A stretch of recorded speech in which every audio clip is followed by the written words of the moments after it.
પ્રકારનો સુધારો કરવા માટેની ચર્ચા થઈ છે.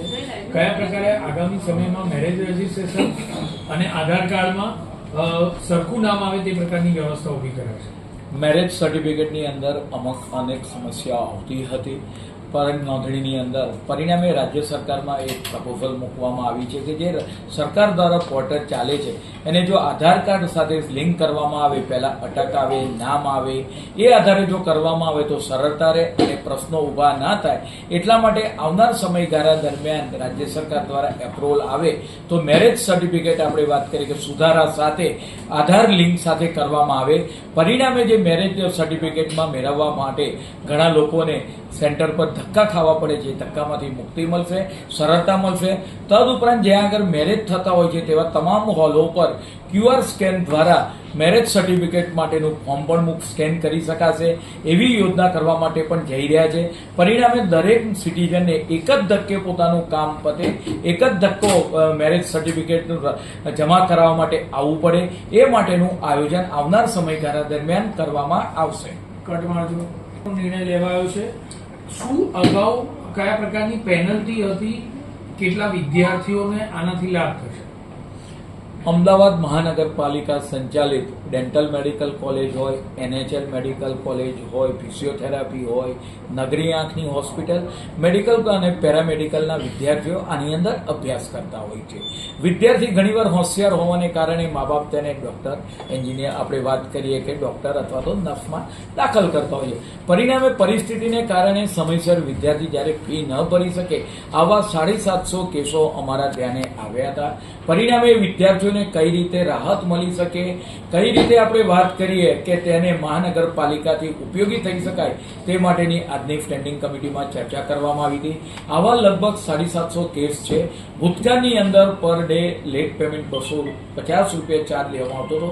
આવનાર સમયગાળા દરમિયાન ટૂંક સમયમાં આની એક પોલિસી નક્કી કરીને વિદ્યાર્થીને રાહત દરે જે લેટ ફી છે એના સંજોગોને કારણે ભરી શક્યા નથી, આ બધાનો અભ્યાસ કરી એક પોલિસી બનાવવામાં આવશે અને એને સ્ટેન્ડિંગ કમિટીની અંદર એપ્રુવલ આપી આ તમામ વિદ્યાર્થીઓને પછી લાભ આપવામાં આવશે.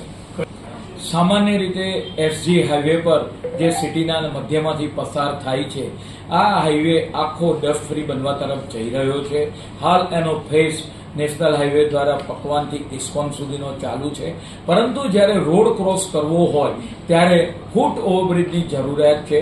મહાનગરપાલિકા દ્વારા SG હાઈવે પર 5 જેટલા ફૂટ ઓવરબ્રિજ બનાવવાનું હાલમાં પ્લાનિંગ કરવામાં આવ્યું છે. જ્યાં આગળ SGVP છારોડીથી સામેની બાજુ નિરમા તરફ જવા માટે ફૂટ ઓવરબ્રિજ હોય, તદુપરાંત રાજપથ ક્લબ પાસે ફૂટ ઓવરબ્રિજ હોય, કર્ણાવતી ક્લબ પાસે હોય, આમ લગભગ 5 જગ્યાએ ફૂટ ઓવરબ્રિજ બનાવવાથી આપણે વાત કરીએ કે લોકોને નીચેના ટ્રાફિકની ચિંતા રહેશે નહીં અને પરિણામે સિનિયર સિટીઝનો લિફ્ટ દ્વારા અથવા તો એસ્ક્યુલેટર દ્વારા આ ફૂટ ઓવરબ્રિજનો ઉપયોગ કરી સામેની સાઈડે જઈ શકશે. મહાનગરપાલિકા PPP ધોરણ પર આપણે વાત કરીએ કે આ ફૂટ ઓવરબ્રિજ બનાવવા માટે જઈ રહ્યા છે. AI સિસ્ટમનો ઉપયોગ કરી જીઓ ટેગિંગ બિફોર આફ્ટર માટેની કયા પ્રકારની સિસ્ટમ નક્કી કરવામાં આવી છે? CCRS મહાનગરપાલિકાની અંદર કંટ્રોલ રૂમની અંદર અત્યારે હાલ 155-303 પર નગરજનો કમ્પ્લેન નોંધાવતા હોય છે. આ કમ્પ્લેનની અંદર અમે સુધારો કરી આખું જે અમારું CCRS છે કમ્પ્લેન કંટ્રોલ રૂમ એને ટોટલી આધુનિક બનાવવા માટે જઈ રહ્યા છે.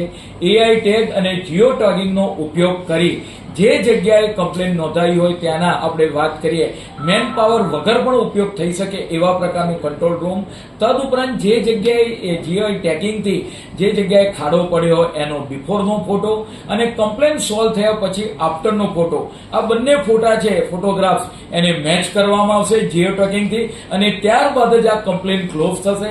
પરિણામે હાલમાં જે નગરજનો તરફથી ફરિયાદ મળતી હતી કે કામ પત્યા વાત સોલ્વ થયા વગર અમારી કમ્પ્લેન સોલ્વ થઈ જાય છે, તો એ સમસ્યાનો આવનાર સમયગાળાથી AI ટેકનોલોજી અને GIS મેપિંગથી આ સમસ્યાનો અંત આવશે.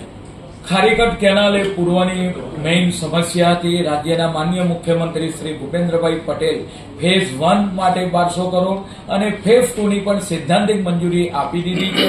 પરિણામે આ પૂર્વની સમસ્યાનો અંત આવશે. ફેઝ 1 ની અંદર હાલ 5 તબક્કાની અંદર કામ ચાલુ છે. મોટાભાગનું કામ 60-70% જેટલું પતી ગયું છે. ચોમાસા પહેલા અમારો આ કામ પૂરો કરવાનો અંદાજ છે, પરંતુ જ્યાં જ્યાં ક્રોસ સેક્શન આવતા હોય એ અપ એન્ડ ડાઉન ના રહે એટલા માટે આપણે વાત કરીએ કે આ આપણે એને ખારીકટ કેનાલના એની અંદર જ એપ્રુવલ ગણીને એને કામ પૂરું કરવામાં આવે. પરિણામે એને ક્રોસ કરતી વખતે કોઈ પણ જાતની વ્હીકલ વાહન ચાલકને તકલીફ પડે નહીં. ઓકે. GS નો ચીફ ચેનલના એડિટર મિત્તલ પરમાર, અમદાવાદ. હા.